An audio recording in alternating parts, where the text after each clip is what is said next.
Nelson Mandela Bay Metro Mayor Retief Odendaal is going to court tomorrow to challenge a motion of no confidence against him. Now, the ANC, EFF and Northern Alliance have filed a motion the day after Odendaal announced the suspension of several officials in the city's electricity and energy department. He joins us now live from Gqeberha to discuss this further. Mr. Odendaal, Mr. Mayor, thank you so much for joining us this morning. The timing of this notice that you received of a motion of no confidence that apparently is coming your way, set for this coming week, is something that you, of course, are pointing at, but as well as the fact that you believe that the proper processes was not followed when the papers were filed for this potential motion of no confidence. Do you mind bringing us up to speed? Yeah, well, first of all, let me just say that when a motion of no confidence is tabled, like any other motion, it has to be signed and seconded and has to follow due processes in terms of the Council Rules of Order. This, I believe, has not been followed because the motion has not been signed. I think that's the first point I want to make. The second point is that it is very regrettable. We've worked very, very hard at this a 10-party coalition government, which is the biggest coalition that's ever been put together in South Africa, to bring stability to Nelson Mandela Bay.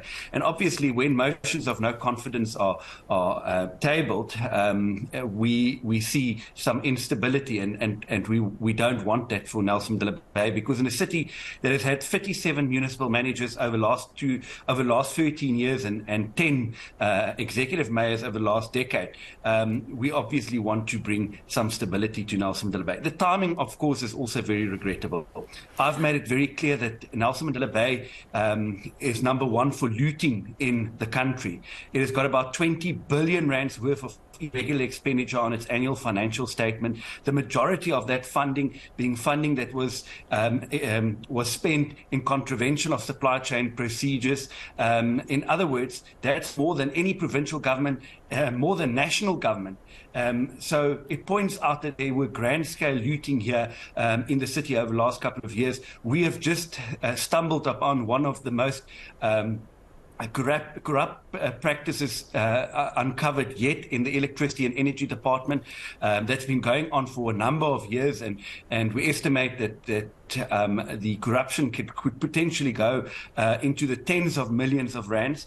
And we've handed over that investigation to the Hawks as well as the Special Investigating Unit. So we believe that, this could quite potentially be linked. We believe that some politicians might have interest, and that's why this motion of no confidence is coming at a time that is really critical to Nelson Mandela Bay. It is critical for us to break the shackles of corruption that has kept the city on its knees for so long.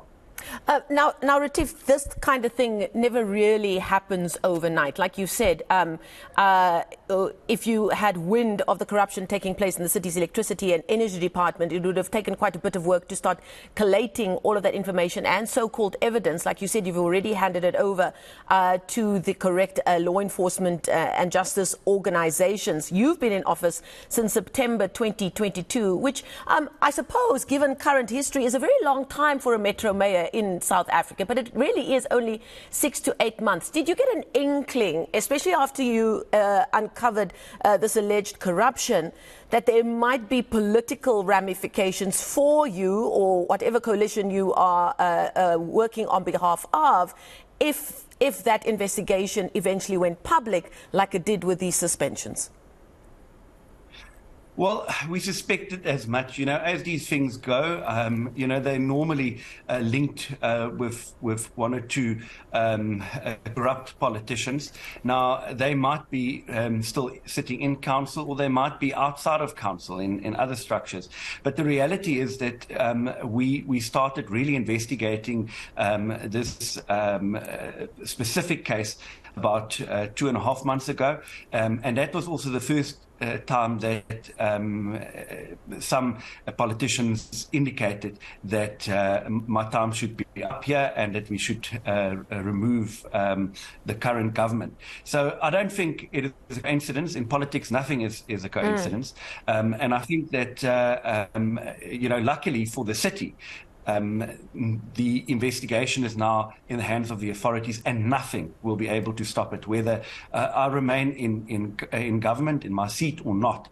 This process will come to its fruition, and I'm 100% confident that the arrest will be made and that the long arm of the law will catch the perpetrators. Now, these 62 councillors from the ANC, EFF and Northern Alliance who signed this petition, they say, according to that petition, and I quote the media based in Gqeberha, that the basis for the mayor's removal relates to his apparent inaction on a finding by the Auditor General that the Deputy Mayor, Kuster Jack, had, quote, failed to declare his financial interest when a company of which he's director was awarded a tender. Can you clarify some of that being thrown at you and some of the office bearers as a result of the petition? Well, it's just character assassination. I really feel sorry for the poor deputy mayor that has been is a very well-known individual in Nelson Bay, businessman with impeccable credentials. He was also a struggle stalwart. The reality here is that that opinion by the Auditor General has since been withdrawn. So, as I've said a while ago, if that's all that other opposition parties have to bring against me and my government, then we should see it as a vote of confidence, because the Auditor General already withdrew that complaint. Okay, Retief, we're going to leave it there. Thank you so much for your time. And I'm sure our colleagues will be talking to you over the coming days as we see which way this latest Metro Mayor saga goes. That's Nelson Mandela Bay Metro Mayor Retief Odendaal.